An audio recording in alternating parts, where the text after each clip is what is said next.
bentar dah. Angin saya kan semua.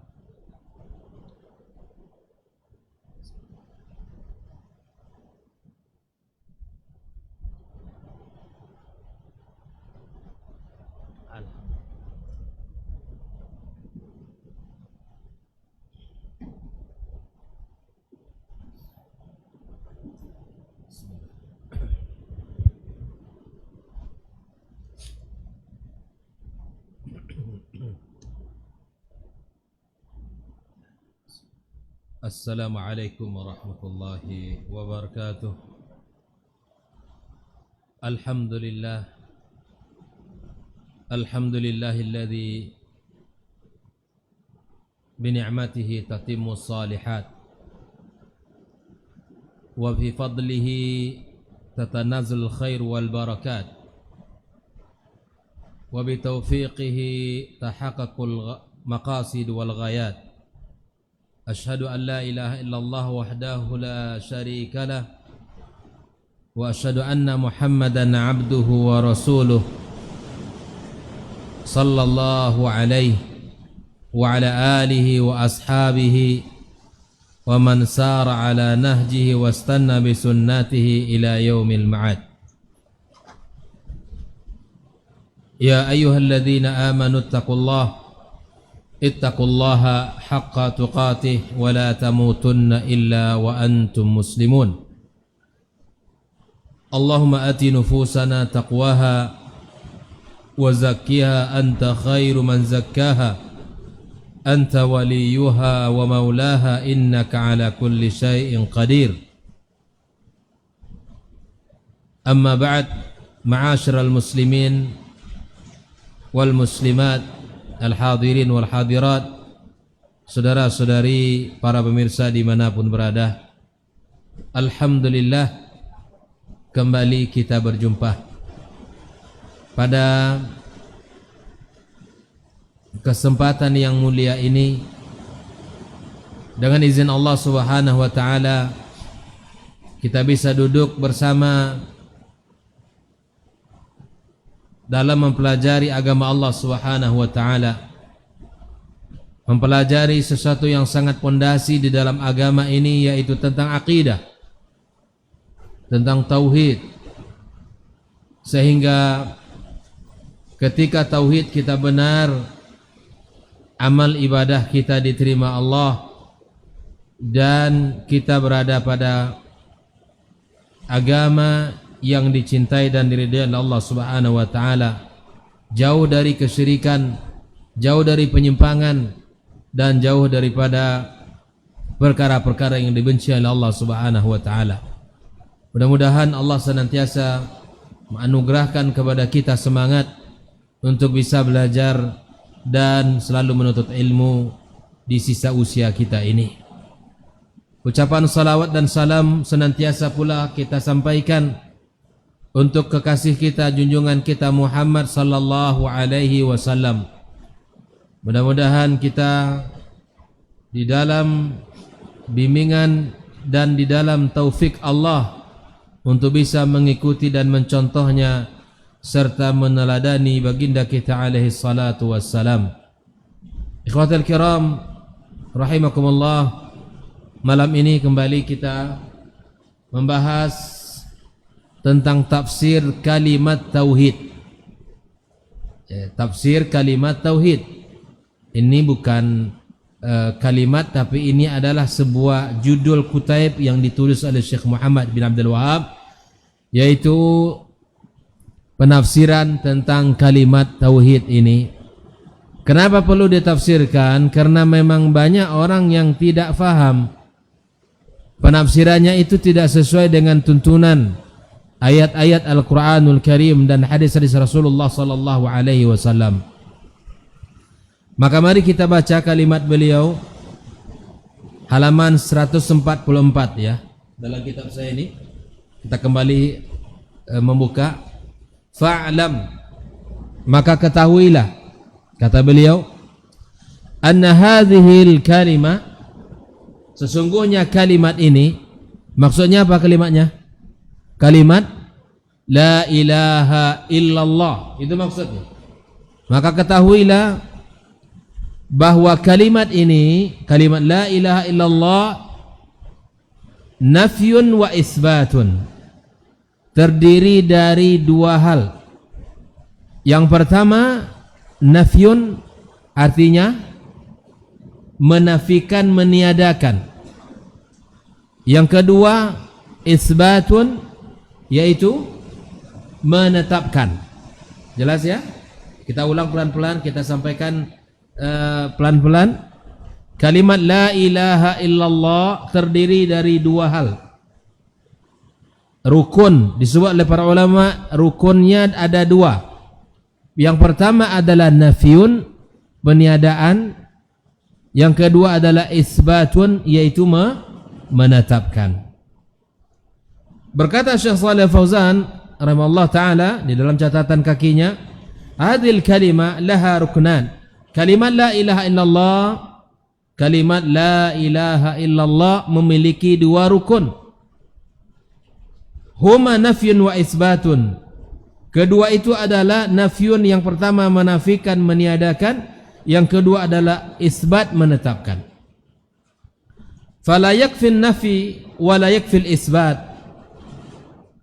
Wajib kedua-duanya harus ada, nafyun wa isbat.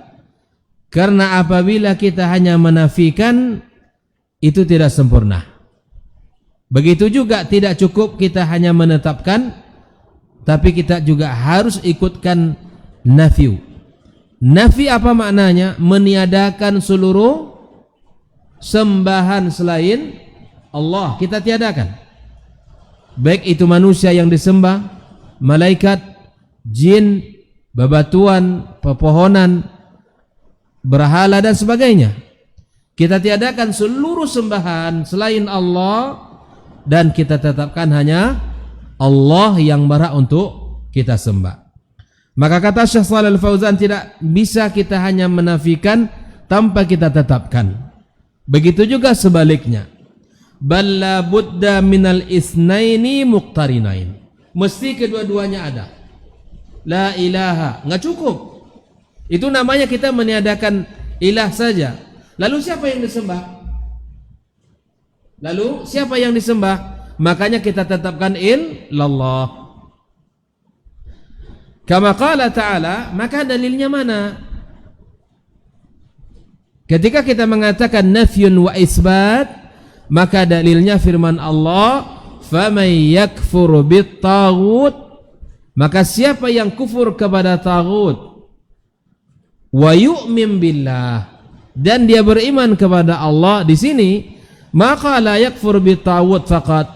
Allah tidak cukup mengatakan barang siapa yang kufur kepada taghut saja, tidak. Allah tidak mengatakan ya hal itu.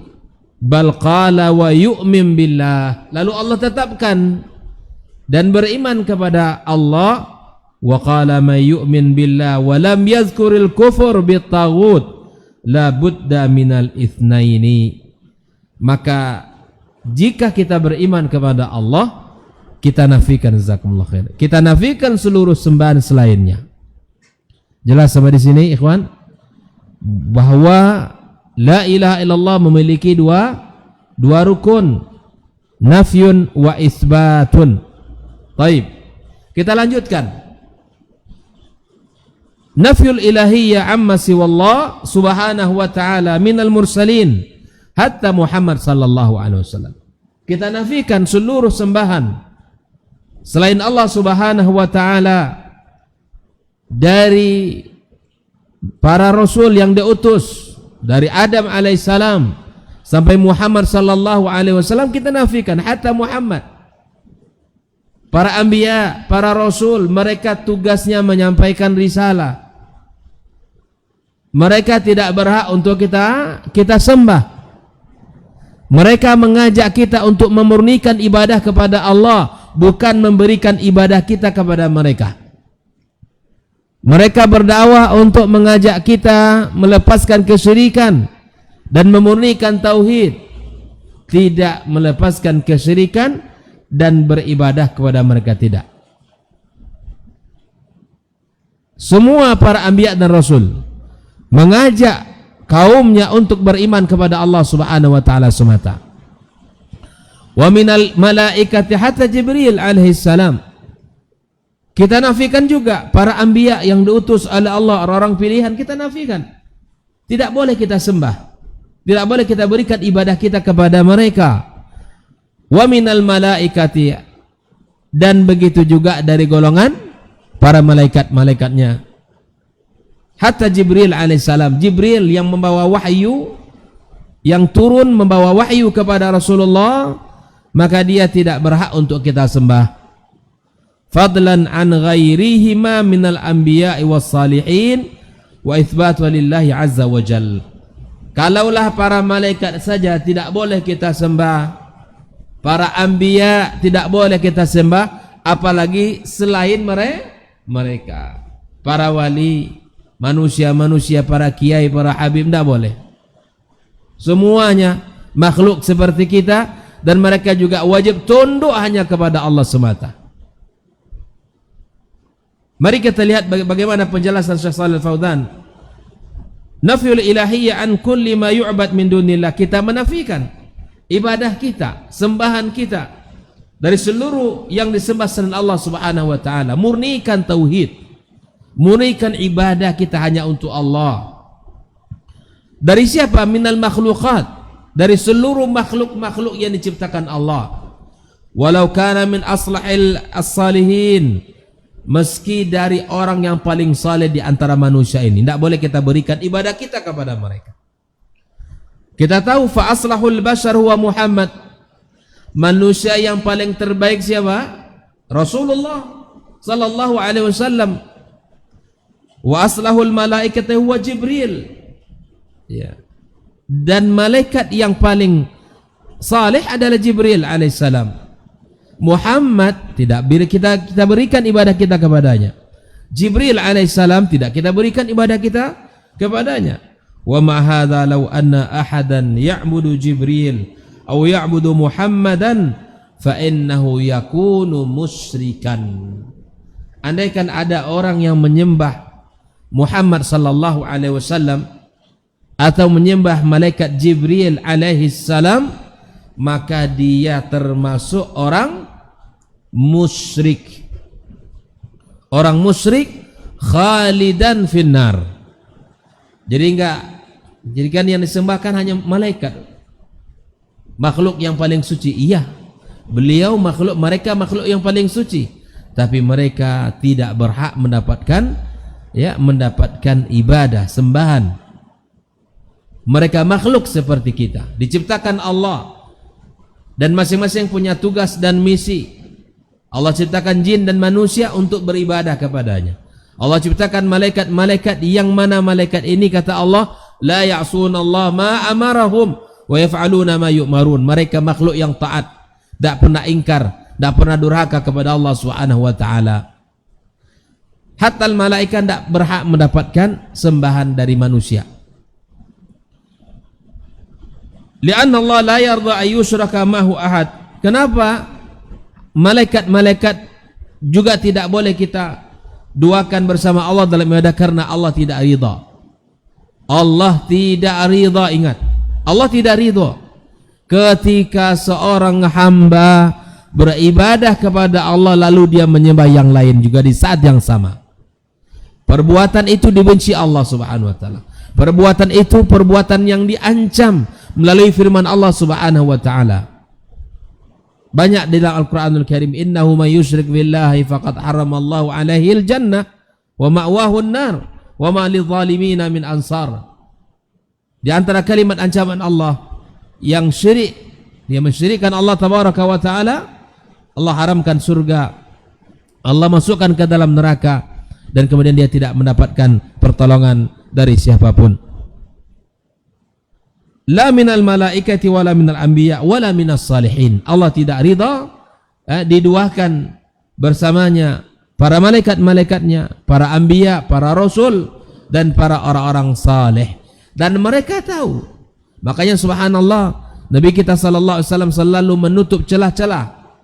Kalau dia ini nanti jika membuka celah-celah itu bisa jadi disembah bersama Allah Subhanahu wa taala. Padahal Muhammad sallallahu alaihi wasallam mengajak kita untuk memurnikan akidah kita, tauhid kita, ibadah kita hanya kepada Allah Subhanahu wa taala. Wala minal asyari wal ahjar. Allah tidak ridha ada orang yang menyembah Allah lalu dia juga menyembah batu, menyembah kayu, menyembah berhala-berhala dan sebagainya. Allah katakan wala yusyrik bi'ibadati rabbih ahada.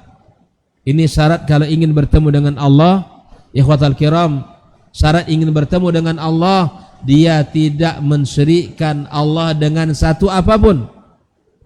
Faman kana yarju liqa'a rabbih falyamal amalan salihan wala yusyrik bi'ibadati rabbih ahada. Ini syarat kalau ingin berjumpa dengan Allah, maka lakukan amal saleh. Amal saleh itu pertama harus ikhlas. Yang kedua mutaba'atun Nabi alaihi salatu wassalam. Disinilah kita ketika kita memahami ibadah itu dengan dua hal ini, maka kita tidak akan mudah melakukan ibadah-ibadah yang tidak ada dasarnya. Wala yusyrik bi'ibadati rabbi ahada, ini adalah tauhid. Ini adalah memurnikan tauhid kepada Allah. Ketika di salat, salatnya lillah. Ketika dia puasa, puasanya untuk Allah. Ketika haji, hajinya untuk Allah. Umrah, ketika dia umrah untuk Allah Subhanahu wa taala. Ketika bersedekah bukan ada riya, bukan ada sum'ah. Enggak. Tapi apapun yang dikerjakan lillah Subhanahu wa taala. Karena itulah yang akan membuahkan nilai kebaikan di sisi Allah ketika niat kita hanya untuknya semata. Ikhwatal kiram rahimakumullah, ayyu syai'in hadza nafyun 'am. Syai'an di sini adalah nakirah ya. An-nakirah fi siyaqin nafi ta'ummu kull syai'. Nakirah pada susunan an-nafi maka dia bermakna umum apa saja. Wala yusyrik bi'ibadati rabbi ahada, apa saja. Mulai dari malaikat, para anbiya, para salihin, pohon, batu, jin, apa saja yang ketika dia ingin bertemu dengan Allah bersih dari penghambaan, dari kesyirikan terhadap makhluk-makhluk tadi. Ikhwatal kiram rahimakumullah, inilah pondasi dasar kita ya. Kita harus paham di dalam beribadah tidak ada unsur yang lain selain untuk Allah Subhanahu wa taala. Maka Syekh Muhammad bin Abdul Wahhab mengatakan, "Idza fahimta dzalik." Kalau kamu sudah faham, kita sudah faham bahwa la ilaha illallah itu ada dua, nafyun wa isbat. Kalau kamu sudah paham itu, fata'ammal uluhiyah. Maka perhatikanlah al-uluhiyah allati asbataha Allah Ta'ala li nafsih. Perhatikan sembahan ibadah yang telah Allah tetapkan untuk dirinya. Al-uluhiyah, dialah Allah, zat yang patut untuk kita berikan ibadah kita kepadanya. Wa nafaha an Muhammad wa Jibril wa ghairihima ayakuna lahum minha mithqala habatin min khardal. Allah menafikan al-uluhiyah pada diri Muhammad, Nabi yang mulia, kekasihnya, pada Jibril dan para malaikat-malaikat yang lain. Allah nafikan. Dan pada satu apapun tidak boleh kita berikan. Sebesar biji sawi pun tak ada hak mereka untuk diberikan ketaatan. Jelas? Ya. Tidak boleh kita beribadah kecuali kepada Allah Subhanahu wa taala. Sujud hanya kepada Allah. Ruku' hanya kepada Allah. Seluruh ketaatan hanya untuk Allah.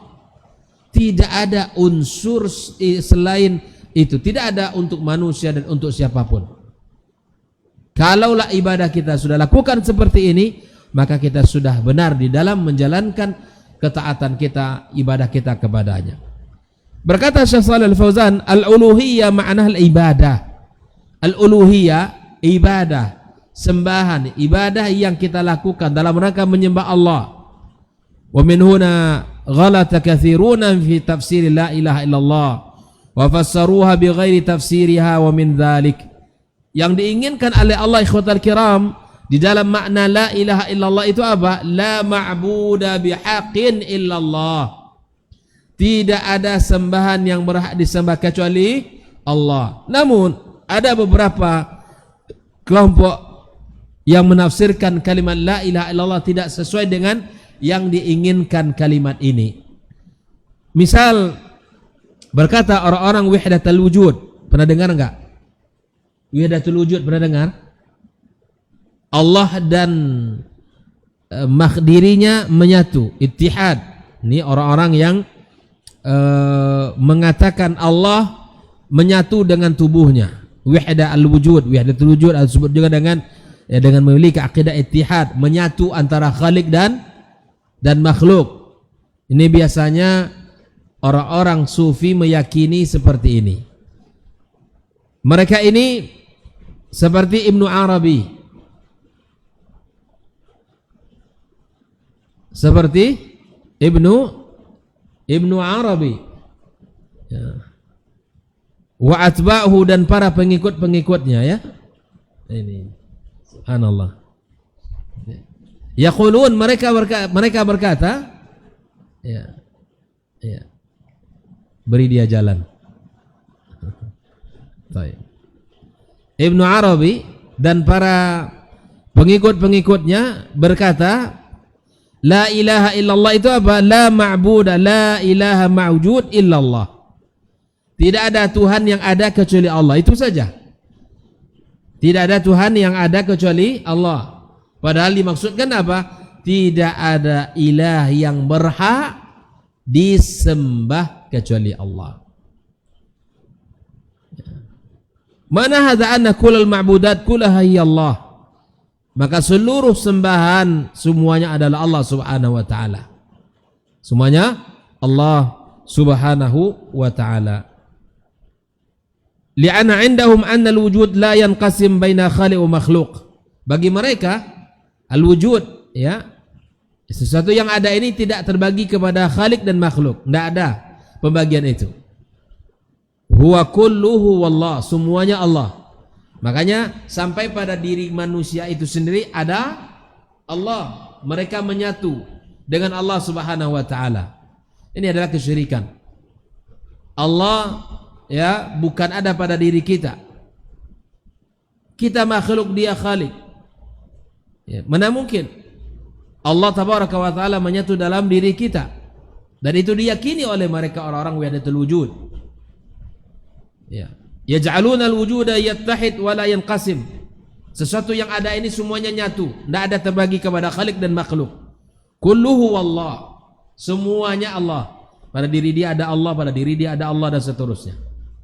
Pada diri saya, pada diri dia, dan seterusnya semuanya ada Allah. Karena tidak ada dalam wujud dia kecuali satu. Huwa Allah Subhanahu wa ta'ala. Akhir masing-masingnya dikatakan Allah Subhanahu wa ta'ala. Nah. Lalu mahma abidal insan min syai' fa innahu qad abidallah. Apapun manusia menyembah apapun dia, batukah, pohonkah, sesungguhnya dia menyembah Allah Subhanahu wa ta'ala. Berala disembah, manusia disembah, apapun yang disembah, pada hakikatnya kata mereka ini, mereka adalah abidallah. Ya, mereka telah menyembah Allah Subhanahu wa ta'ala. Alladzi abidal baqar, yang menyembah sapi. Wa abidal qamar, as-sanam, yang menyembah berhala. Waladzi abidal hajar, yang menyembah bebatuan. Waladzi abidal bashar, yang menyembah manusia. Abidal malaika, kulluhum ya'buduna Allah. Nah, mereka itu semuanya sama. Hakikatnya mereka ini menyembah Allah. Ini wahdatul wujud.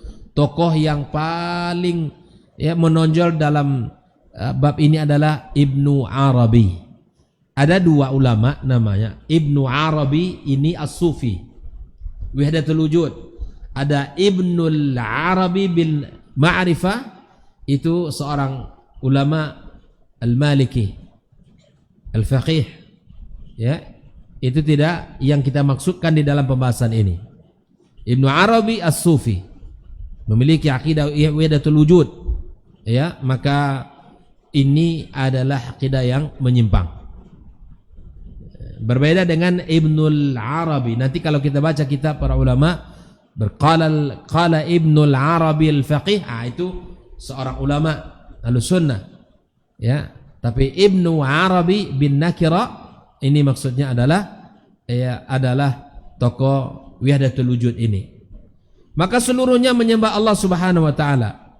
Li'anna Allah wal wujudul mutlaq. Walladhi yaqulu innal wujud yanqasim ila qismain, ila khaliq wa makhluq. Kalau ada orang mengatakan seperti Ahlussunnah mengatakan kita ini sesuatu yang ada ini seluruh selain Allah namanya apa? Makhluk. Maka mereka mengatakan dengan pembagian ini inna hadza musyrik. Justru yang mengatakan ada khaliq dan ada makhluk itu yang musyrik. Kata siapa? Kata mereka. Ini. Fala yakunu muwahhidan indahum. Tidaklah dianggap orang bertauhid menurut mereka illa man qala innal wujud syai'un wahid huwa Allah. Makanya kalau akidah Ahlussunnah wal Jamaah ini mudah difahami dan mudah diamalkan. Tapi kalau sudah menyimpang dari jalan yang benar, maka itu rumit dan ruwet. Banyak kesalahan-kesalahan. Jadi yang mengatakan bahwa ada khalik, ada makhluk, itu musyrik menurut mereka. Kenapa? Karena sesungguhnya sesuatu yang ada di alam ini hanya satu, huwallah subhanahu wa ta'ala. Dan orang dianggap bertauhid manakala dia mengatakan ya annal wujud syai'un wahid huwallahu subhanahu wa ta'ala. Famahma 'abadat min hadzal kaun min asjar aw ahjar aw asnam aw tawaghit fa innaka ta'budallah. Meskipun engkau menyembah di muka bumi ini, menyembah siapa? Menyembah malaikat, menyembah pohon, menyembah batu, berhala dan tawaghit yang lain, engkau tidak salah, engkau sesungguhnya menyembah Allah. Ya, inilah akidah yang batil. La'anna hadha huwa Allah wa bihadhil munasabah fa innahu yaghlit ba'd al-awam. Ya. Kemudian sebagian awam salah ya di dalam mengatakan wala ma'muda siwak, walakin law qala la ma'muda bihaqqin siwak wa hadha yuwafiq qaul al-wahdatul wujud falau zada kalimata bihaq maka sah. Ya. Maka mesti ada la ma'buda, bukan cukup itu saja, bihaqqin yang berhak yang benar illallah. Itu akidah Ahlussunnah. Karena mereka mengatakan la ilaha mawjud illallah. Tidak ada Tuhan yang ada kecuali Allah. Begitu mereka mengatakan, maka konsekuensinya siapapun yang menyembah selain Allah itu sama hakikatnya menyembah Allah Subhanahu wa taala menurut mereka. Oleh itu ikhwatal kiram rahimakumullah, Allah katakan dzalika bi anna Allah wal haqq. Dia Allah yang hak. Wa anna ma yad'una min dunihi wal batil. Yang mereka sembah selain Allah itu adalah kebatilan. Wa anna Allah wal aliyyul kabir. Jelas ikhwatal kiram. Maka dengan mempelajari tauhid kita akan benar di dalam memahami bagaimana cara ibadah, bagaimana cara kita memurnikan ketaatan kita kepada Allah semata. Ya, tidak boleh kita buka ruang unsur di sana, ruang apapun untuk selain Allah Subhanahu wa taala, enggak. Kalau ibadah hanya untuk Allah Subhanahu wa taala. Ya, tidak ada kita beribadah ya ke tempat lain. Ya, ikhwatal kiram rahimakumullah, itu menurut wahdatul wujud. Menurut ulama kalam bagaimana pula? Menurut ulama kalam, la ilaha illallah itu la qadir 'alal ikhtira' wal khalqi wa tadbir wal ijad illallah. Al-kalam mereka mengatakan tidak ada yang mampu menciptakan, membuat, mengatur sesuatu kecuali Allah. Kalau tadi wahdatul wujud tidak ada ilah yang ada kecuali Allah. Kalau ahlul kalam tidak ada yang mampu menciptakan, membuat dari yang tidak ada menjadi ada, dan tidak ada yang bisa mengatur kecuali Allah Subhanahu wa taala. Dan ini tentu tidak benar ikhwatul kiram rahimakumullah. Dan apa yang mereka katakan ini ya mirip dengan apa yang dikatakan orang musyrikin. Sesungguhnya orang-orang musyrik mengatakan dengan perkataan yang sama.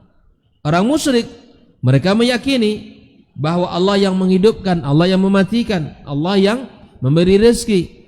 Ya, Allah Subhanahu wa taala yang memberikan kelapangan. Tetapi kalimat atau keyakinan mereka seperti ini belum lagi atau belum bisa dikatakan sebagai seorang muslim yang benar, seorang muslim, karena baru meyakini ya Allah pencipta, Allah pengatur, Allah yang memberi rezeki. Tidak cukup itu. Kita yakin Allah pencipta, Allah yang mengatur, Allah yang menghidupkan dan mematikan. Nah, ini namanya tauhid apa? Tauhid rububiyah. Ini sudah benar. Tapi konsekuensi daripada tauhid rububiyah mesti kita menyerahkan seluruh ketaatan kita hanya untuk Allah Subhanahu wa taala. Ini yang disebut dengan tauhid al-uluhiyah. Singkatnya, tauhid rububiyah mengesahkan Allah dalam ciptaannya. Tauhid uluhiyah mengesahkan Allah di dalam ibadah. Sudah, itu ringkasnya begitu. Menurut orang-orang Jahmiyah, ada orang-orang Mu'tazilah, orang-orang yang mengikuti mereka yang menafikan asma dan sifat. Barang siapa yang menetapkan nama-nama dan sifat Allah indahum, itu musyrik. Wa tauhid indahum huwa nafil asma was sifat. Mereka ini adalah orang-orang yang menolak, ya, tidak menetapkan nama dan sifat bagi Allah, bahkan menafikan sifat-sifat Allah Subhanahu wa taala. Nah, begitu juga sebagian mengatakan la ilaha illallah, la hakim ala hakimiyah illallah. Ya, tidak ada hakim, tidak ada yang bijak kecuali Allah Subhanahu wa taala. Nah, semua tentu makna ini tidaklah diinginkan dari makna la ilaha illallah itu. Wa ahlus sunnah wal jamaah mengatakan la ilaha illallah la ma'buda bihaqqin illallah. La ma'buda bihaqqin illallah. Kita katakan ini kepada anak-anak kita. Ajarkan ini kepada putra-putri kita, kepada anak-anak murid-murid kita. Kita ajarkan kalimat ini, kita jelaskan tafsirnya apa. Ya. Kita jelaskan tafsirnya apa. Kalau siapa yang guru di sini? Ada yang guru SD? Guru SMP? Atau guru agama? Seperti apa sekarang tertulis di dalam penjelasan makna la ilaha illallah itu? Enggak ada ya? Ada guru? Baik. Ya, coba dilihat. Murid. Maksudnya kalau ada di antara ikhwas sekalian yang guru, coba dilihat nanti penafsiran makna la ilaha illallah ini dalam kitab-kitab atau buku-buku pelajaran agama kita. Lihat. Maka jelaskan kepada anak-anak kita yang benar adalah la ma'buda bihaqqin illallah. Tidak ada yang berhak disembah kecuali Allah Subhanahu wa taala. Ahlus sunnah wal jamaah ya mengatakan li'anna al-ma'budat katsira walakin al-ma'bud bihaqqin huwa Allah wahdah. Sesembahan itu banyak, tetapi yang berhak disembah hanya Allah semata. Wa ma siwahu fa ibadatu batila. Selain Allah maka ibadahnya batil. Allah katakan dzalika bi anna Allaha huwal haqq wa anna ma yad'una min dunihi wal batil wa anna Allaha huwal aliyyul kabir. Al-Hajj 262. Yang benar itu Allah, selainnya batil. Untuk disembah hanya Allah semata. Seluruh sembahan selain Allah batil. Ada sebagian orang menyembah hewan, sapi, ya kan? Hewan ternaknya disembahnya. Nauzubillah. Baik, ikhwatal kiram rahimakumullah. Kita lanjutkan perkataan Syekh Muhammad Abdul Wahhab, fa'lam anna hadhil uluhiyah hiya allati tusammiha al-'amah fi zamanina as-sirr wal wilayah. Nah, terkadang hari ini di zaman kita disebut oleh sebagian orang-orang awam al-uluhiyah itu adalah as-sirr wal wilayah. Yang berhak disembah itu atau yang memiliki sifat ketuhanan itu adalah as-sirru. Orang yang memiliki rahasia, orang yang memiliki perkara-perkara yang tidak nampak. Wal wilayah. Ya'taqiduna fil awliya. Mereka meyakini ada para wali-wali. Wa yaqulun inna hadzal wali fihi sirrun wa fihi wilayatun. Jadi ada orang hari ini yang mengetahui rahasia-rahasia, yang mengetahui sesuatu yang gaib, ya, dan ini tentu tidak benar ikhwatul kiram. Ya, tidak ada yang kita hanya bisa mengetahui secara yang zahir saja. Ya, tidak ada yang bisa kita ketahui dari apa yang ada di hati orang. Tidak ada yang bisa kita ketahui sesuatu yang tidak nampak. ya, fataqarrabuna ilaihi bidzabhi wan nadhr, dan mereka mendekatkan diri kepada Allah melalui mereka dengan bernazar, wa du'a wal istighatha, mereka meminta, memohon, berdoa kepada mereka itu walaupun mereka telah meninggal dunia. Orang-orang yang telah meninggal dunia, ikhtal kiram rahimakumullah, tidak bisa kita minta tolong kepada mereka, ya. Tidak bisa. Kenapa? Mereka tidak mendengarkan. Tidak akan pernah mendengarkan dan tidak akan pernah mengabulkan permintaan kita sampai hari kiamat kelak. Nah, orang-orang yang memiliki rahasia-rahasia ini, itulah yang disebut dengan al-yusammun al-faqir wa syekh. Ini syekhnya itu memiliki rahasia-rahasia. Pemegang kunci rahasia itu syekh namanya. Nah, orang-orang sufi menyebutnya al-abid. Al-syekh yakni syekh at-tariqah. Syekh tariqah alladzi ya'khuduna anhu dinahum. Syekhnya, gurunya yang kepadanya dia atau mereka mengambil agama. Jadi apa kata syekh? Sehingga waladzi ya'khudhu an syekh at-tariqah yusammunahu al-murid. Yang mencari ilmu, yang belajar ilmu namanya murid. Kalau murid bahasa Jawa aja ya, murid, ya kan? Muridun. Ya, dari kata-kata arada yang murid, menginginkan, yang mencari. Ya, murid. Ya. Jadi kalau berhadapan antara murid dengan syekh, itu seperti kal mayyit baina yadil ghasil. Nah, itu dia. Begitu. Jadi, kalau sudah berhadapan murid dengan syekh, itu seperti ya mayit ketika dimandikan oleh orang. Laisa lahu ay'tarida bi syai'. Enggak boleh melawan. Apa kata syekh, itulah yang harus dilakukan. Walaupun salah. Jelas. Dan ini diyakini karena memiliki sir. Ya. Jadi sesuatu yang bertentangan itu tidak perlu dikomentari apa yang terjadi pada dia, apa yang dilakukan atau yang diucapkan, tidak perlu, karena dia punya kunci rahasia, ya kan? Makanya subhanallah, kita menemukan beberapa waktu yang lalu, ya, masuk ke masjid tidak pakai baju, pakai celana pendek, bawa rokok, duduk di mimbar, ya kan? Dibiarkan saja sama orang karena dianggap itu wali, dibiarkan. Nggak perlu kita bantah, nggak perlu kita tegur, nggak perlu kita ya kasih tahu itu salah. Nggak perlu kita kasih tahu itu salah, enggak. Ini penyimpangan, enggak perlu, karena dia punya kunci rahasia kita tidak tahu. Wali-wali Allah itu berbeda dengan kita manusia biasa, kata mereka. Ikhtal kiram rahimakumullah. Maka wa tusammil 'ama as-sayyid wa asbahada, ini semua juga dengan sayyid, syekh. Fala budda an tubayyi'ahu wa tusallim lahu amra. Kamu harus menyerahkan sepenuhnya ya urusan kamu, ya perkara kamu, tidak ada kepada dia, kepada syekh. Ibarat seperti jenazah ketika dimandikan, tidak ada ya, dibalik, belokkan ke kanan dia, ke kiri dia, ya, dilipat tangan, gerak begitu. Tidak ada sedikit pun ya i'tirad, bantah syekh itu tidak ada.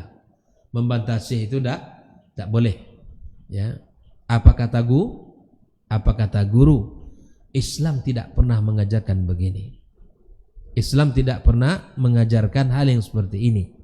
Dari Nabi kita alaihi salatu wassalam kepada para sahabat, ya, tidak pernah melakukan hal itu.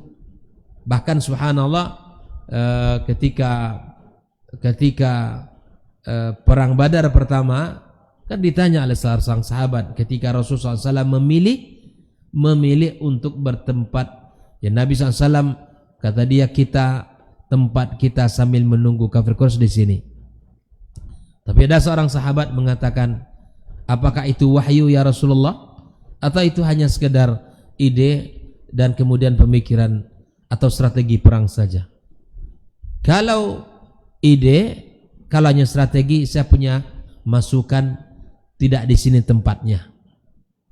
Tapi kalau itu wahyu kami taat. Begitulah ya para sahabat kepada Rasulullah sallallahu alaihi wasallam. Ya. Tidak ngekor dan tidak ngikut. Kalau wahyu sudah kita tidak punya pilihan. Kalau wahyu kita tidak punya pilihan.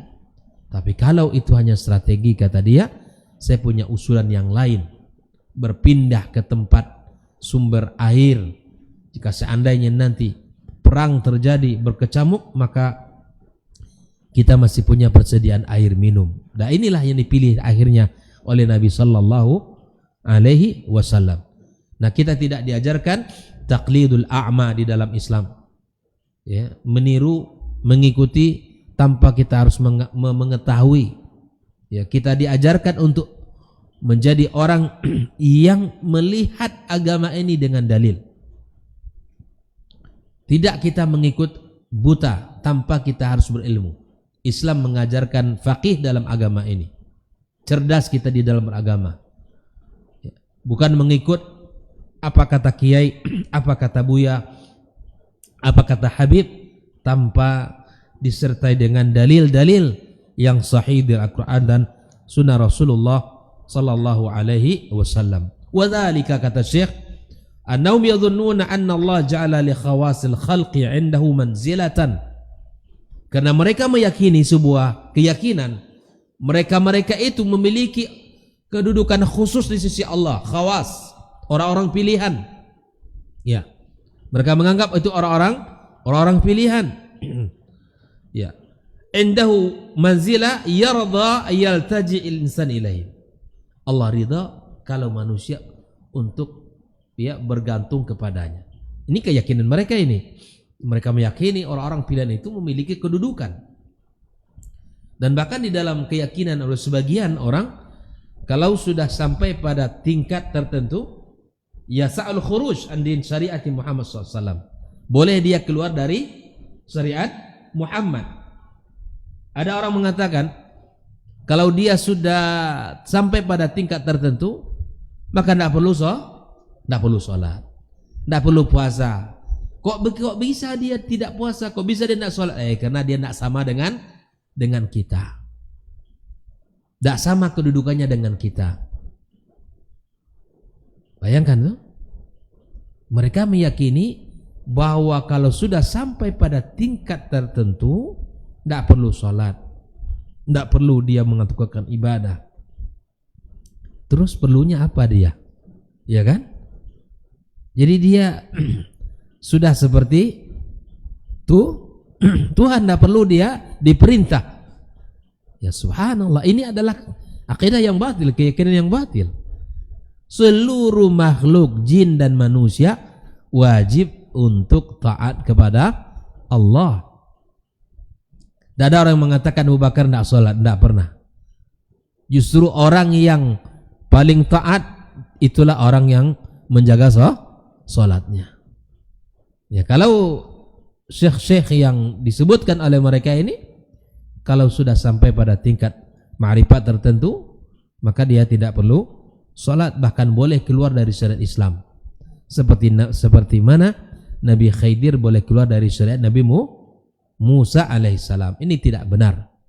Dan bahkan kalau ada yang meyakini boleh seseorang keluar dari syariat Muhammad seperti mana bolehnya Khidir keluar dari syariat Musa, maka ini adalah salah satu hal yang bisa menyebabkan dia kufur dari agama Islam ini. Ikhwatal kiram rahimakumullah. Wa yarjuhum wa yastaghitsu bihim wa yaj'aluhum wasitah bainahu wa bainallah. Mereka itu dijadikan tempat bersandar, kemudian dijadikan mereka untuk tempat minta tolong, dan dijadikan mereka sebagai wasitah perantara antara dengan Allah Subhanahu wa taala. Jadi kalau dengan Allah ya kita langsung. Enggak perlu mereka itu yang kita jadikan sebagai perantara antara kita dengan Allah Subhanahu wa taala. Yaqulun inna Allah ja'ala minal khalqi khawas. Mereka mengatakan sesungguhnya Allah menjadikan dari makhluk ini khawas, orang-orang khusus, orang-orang istimewa. Orang-orang yang memiliki kelebihan-kelebihan, yajuzul iltija ilaihim, boleh kita bersandar kepada mereka. Bayangkan itu. Ini akidah yang batil. Wa du'a'uhum wal istighatsatu bihim ala annahum syufa'a indahu. Boleh kita minta tolong, boleh kita berdoa, boleh kita minta syafaat kepada mereka. Hadzal ladzi hum alaihi la yaqulun innahum syuraka'u lillah. Semua ini adalah ya syarikat bagi Allah Subhanahu wa taala. Dan mereka mengatakan bal yaqulun syufa'a indahu wa yuqarribuna ilai. Mereka itu adalah para syafaat yang akan memberikan syafaat perantara antara mereka dengan Allah, yang akan mendekatkan mereka kepada Allah Subhanahu wa taala. Padahal mereka itu syuraka. Ya, para yang artinya kesyirikan bagi Allah Subhanahu wa taala. Kita dengarkan azan, insyaallah kita lanjutkan beberapa menit setelah azan. Ya Allah.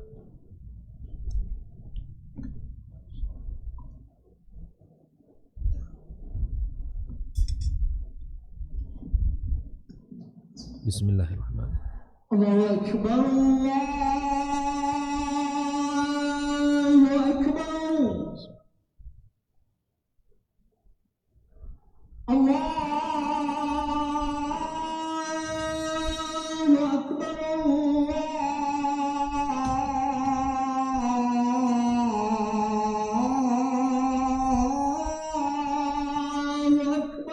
Allahu akbar, Allah.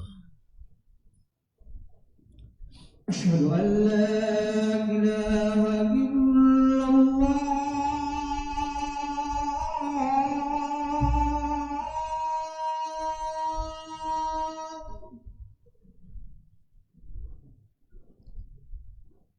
Asyhadu an la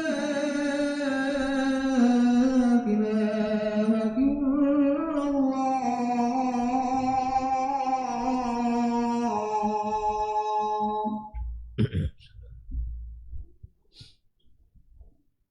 Asyhadu anna Muhammadur Rasulullah.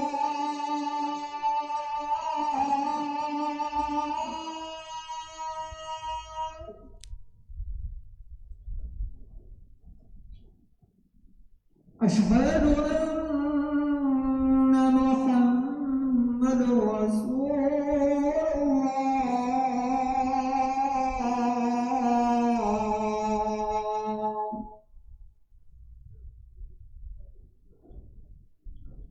Hayya 'alas salah.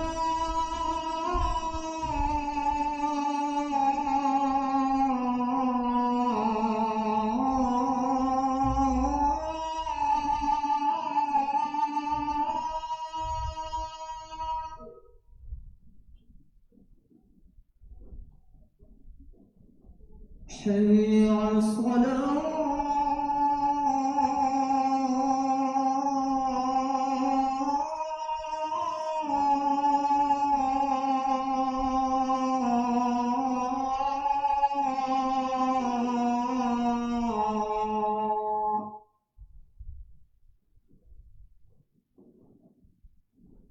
حي على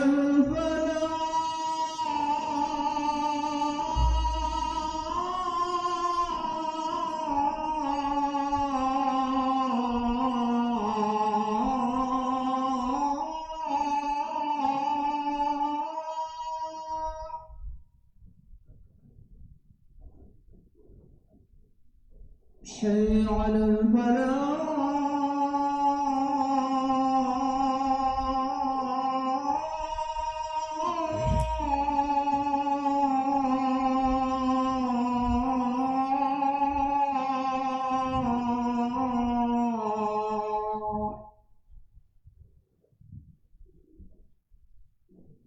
الله أكبر، الله أكبر،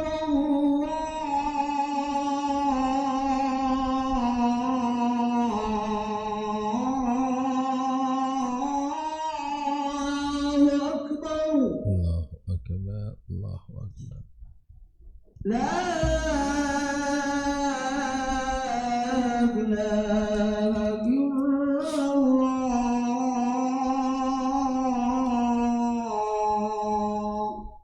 La ilaha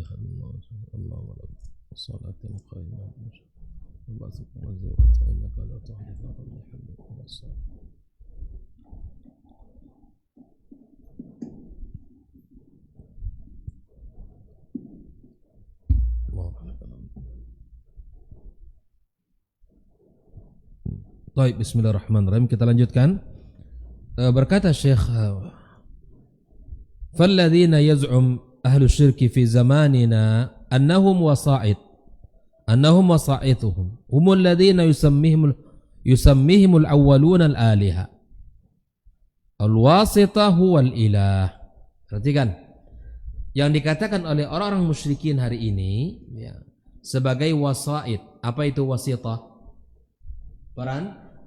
Perantara. Itu dikatakan oleh mereka hari ini disebut dengan perantara saja. Namun orang-orang musyrikin yang pertama dahulu menyebut sebagai al-alihah, yang hari ini disebut sebagai perantara. Itu orang-orang musyrikin yang pertama al-awwalun itu menyebutnya sebagai ilah. Apa itu ilah? Tuhan. Nah, al-musyrikun al-awwalun, orang musyrik yang awal-awal, ya'budunahum wa yusammunahum alihah. Perantara-perantara itu disebut dengan Tuhan. Mereka menyembahnya. Lihatlah bagaimana Allah Subhanahu wa taala ketika Nabi kita sallallahu alaihi wasallam berkata kepada mereka, katakan qulu la ilaha illallah. Nabi Muhammad diutus untuk mengatakan, mengajak, memurnikan kalimat la ilaha illallah ini. Apa kata mereka? Aj'alal alihata ilahan wahida. Perhatikan, apakah Muhammad ini ingin menjadikan Tuhan itu menjadi satu? Nah, itu kan ilah-ilah itu semua, perantara-perantara yang mereka sebut itu hari ini yang disebut oleh orang musyrikin di zaman ini, itu disebut oleh musyrikun al-awwalun sebagai ilah, sembahan Allah, Tuhan yang disembah. Makanya ketika Muhammad sallallahu alaihi wasallam mengajak mereka untuk mengatakan kalimat la ilaha illallah, mereka mengatakan, apakah Muhammad ini menjadikan Tuhan menjadi satu? Jadi barangnya itu juga, ya kan? Penyebutan yang berbeda. Barang lama kesing baru. Nah, itu. Jadi wasaid yang mereka sebut hari ini, wasita yang mereka sebut hari ini, perantara mereka yang mereka anggap hari ini, itu sesungguhnya bagi musyrikun al-awwalun itu adalah ilah.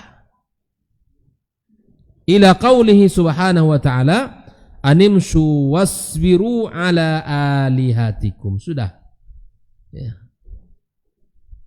Imshu wasbiru ala alihatikum. Surat Sad ayat 5-6. Samuha alihatan wa qalu, dan mereka berkata, la tadharunna alihatakum. Nah, ini mereka, ungkapan mereka ini yang Allah abadikan dalam Al-Quranul Karim. Jangan kalian tinggalkan ilah kalian, sembahan kalian. Wala tadharunna wadda wala suwa'a wala yaghutha wa ya'uqa wa nasra. Ini kan orang-orang saleh yang hidup di zaman Nabi Nuh alaihissalam, ya, orang-orang saleh yang mereka dulu memiliki ya perhatian terhadap agama ini, orang taat, mengajarkan Islam, mengajarkan akidah iman, mengajak orang kepada tauhid. Ya, akhirnya mereka ini meninggal dunia, usia mereka habis. Lalu kemudian untuk mengenang kebaikan-kebaikan mereka, di sini ada unsur ya yang ketiga yang merusak, yaitu godaan syaitan, godaan iblis, yang pada akhirnya mereka ini awalnya untuk mengingat kebaikan-kebaikan mereka buatlah foto, mereka pajang sebagai bentuk mengingat jasa-jasa dan kebaikan mereka. Berganti generasi, ilmu semakin tidak diminati, generasi berganti, lalu datang godaan baru, ya, bahwa orang-orang soleh ini itu tidak cukup hanya digambar, tapi mereka harus dibuat patung-patung. Ya. Berjalan begitu lama, setelah berganti generasi, ilmu semakin tidak diminati, maka kemudian datanglah godaan baru. Sesungguhnya patung ini bukan hanya tempat pajang oleh kakek nenek moyang kalian, tapi patung-patung ini disembah. Terjadilah kesyirikan pertama. Makanya subhanallah, tugas Nabi Nuh alaihissalam itu sangat berat, ya, meluruskan penyimpangan-penyimpangan. Makanya penyimpangan itu mesti ditutup sejak awal. Kalau tidak, ya, ketika sudah terjadi sulit untuk ditinggalkan. Ya, makanya subhanallah, kita tutup celah-celah yang bisa mengantarkan kita kepada kesyirikan itu. Al-awwalun sammuhumul aliha, mereka menyebut itu Tuhan. Wal mutaakhirun alladzina yad'un al-islam sammuhum wasa'id wasyufa'a. Mereka ini menyebut, orang-orang zaman sekarang menyebut wasitah, perantara, atau syufa'a, orang-orang yang memberikan syafaat. Walam yusammuhum aliha, dan tidak mereka sebut sebagai ilah, sebagai Tuhan. Wal ma'na wahid, ya, walaupun penyebutannya berbeda, tapi artinya sama, maksudnya sama, intinya sama. Mereka dulu mengatakan alihah, kalau hari ini tidak disebut alihah, yaitu wasa'id, wasitah. Wa in ikhtalafa al-lafz makna wahid, artinya sama walaupun lafaznya berbeda. Li'anna al-ibrata bil haqa'iq wa laysat al-ibrah bil alfaz wal mustalahat. Sesungguhnya yang menjadi pelajaran kita adalah hakikatnya apa, ya, walaupun perbedaan di dalam mengucapkan dan istilah-istilah yang dipakai, tidak ada masalah. Tapi kalau intinya sama, menyembah juga, itu dilarang. Walaupun dulu menyebutnya alihah, kalau sekarang namanya wasa'id, tapi barangnya sama, intinya sama, menyerahkan ibadah itu kepadanya, ini tetap juga dilarang. Nah, inilah keadaan dan kondisi yang harus kita pahami bersama, bahwa perubahan orang dari yang baik menuju yang buruk, ya tidaklah satu langkah dua langkah, tapi perubahan itu juga butuh waktu yang lama. Kenapa? Karena sudah menjadi darah daging penyimpangan itu. Nah, kita di sebagian masyarakat juga begitu, ikhwatal kiram. Penyimpangan tentang agama kita hari ini juga kita harus, ya, bersabar melihatnya. Apa sebab? Karena sudah terkadang di sebagian orang sudah menjadi darah daging penyimpangan itu. Meluruskan penyimpangan yang sudah bertahun-tahun itu tidak mudah. Tidak mudah. Maka ini tugas kita bersama, mendakwahkan Islam yang murni ini, mendakwahkan Islam yang benar ini, tanggung jawab kita bersama. Ya, sampaikanlah kepada siapapun walau hanya satu ayat, satu hadis Nabi sallallahu alaihi wasallam. Nah, semua itu harus kita, ya, pahami dengan baik dan benar. Berikan tahapan-tahapan dalam dakwah, berikan proses-proses, ya, tidak langsung berubah satu saat. Kalau ada saudara kita, teman kita yang kita kenal, ya, jadikan dia dulu senang dengan kita duduk, jadikan dia senang untuk belajar bicara tentang agama. Orang kalau sudah bawa agama terkadang langsung saja, ya, tidak suka, itu agama aja suka, ya kan? Orang sudah tidak suka, maka jadikan dulu dia senang. Ya, kalau ada kawan yang tidak ke masjid gitu kan, tidak mau ngaji, jangan langsung digas full, langsung pelan-pelan aja sampaikan. Hidup ini kan mati, tidak selamanya kita seperti ini. Apa bekal kita untuk menuju Allah? Yuklah kita belajar, sama-sama kita duduk, ya. Hari-hari kita untuk dunia, kapan kita untuk akhirat kita? Nah, pelan-pelan, ya, berikan nasihat dengan pelan-pelan, berikan bimbingan dengan pelan-pelan. Jika ada ya pelanggaran-pelanggaran, kita ingatkan, kita sampaikan dengan bahasa yang paling ringan, ya. dengan bahasa yang sopan. Ingatkan, Allah tidak menyukai perbuatan itu. Ya, maka dengan sikap yang baik, dengan akhlak yang mulia, harapan kita dia bisa memahami bahwa kita ini kepentingan tidak ada. Kepentingan duniawi tidak ada di sana. Yang ada hanya kepentingan akhirat saja. Oleh karena itu, ikhwan karamakumullah, seperti perkataan seorang laki, fa qaulur rajul la ilaha illallah ibtalul wasa'id, ibtalul wasa'id. Maka perkataan la ilaha illallah ini sesungguhnya hakikatnya adalah meniadakan seluruh wasa'id, perantara-perantara itu. Yang kita tetapkan hanya Allah. Seluruh perantara-perantara manusia ya yang kemudian itu menjadikan kita ya harus terjatuh kepada kesyirikan, kita hentikan ya semuanya. Nah, nanti ada perbedaan lagi, misalnya kita datang kepada seseorang yang masih hidup hadir depan kita, itu tidak masalah. Minta tolong didoakan, tidak ada masalah. Ya, bukan dia sebagai yang kita bukan dia yang kita sembah, yang kita jadikan sandaran, tapi di antara bentuk tawassul yang dibolehkan, di mana kita mendatangi orang saleh meminta doa, dan itu terjadi di kehidupan para sahabat ya. Ketika sahabat pergi umroh, katakan la tansau nabi salih da'watikum. Saudara kita yang berangkat haji, yang berangkat umroh, doakan kami ya, itu boleh. Itu dibolehkan di dalam agama kita. Bahkan Nabi kita mengatakan ya, doa seorang mukmin an zahri qalb, an zahri ghaib ya, an zahril ghaib, itu dikabulkan Allah Subhanahu wa taala.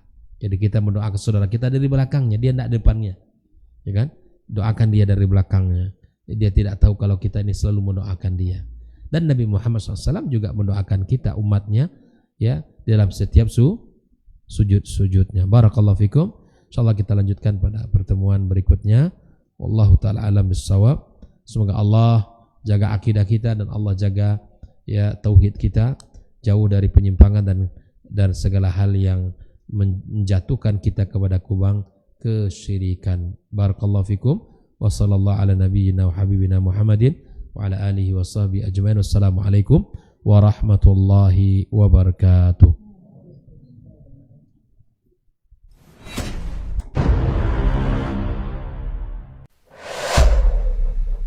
Dunia dan seisinya ini bagi Allah tak sama nilainya dengan sebelah sayap lalat.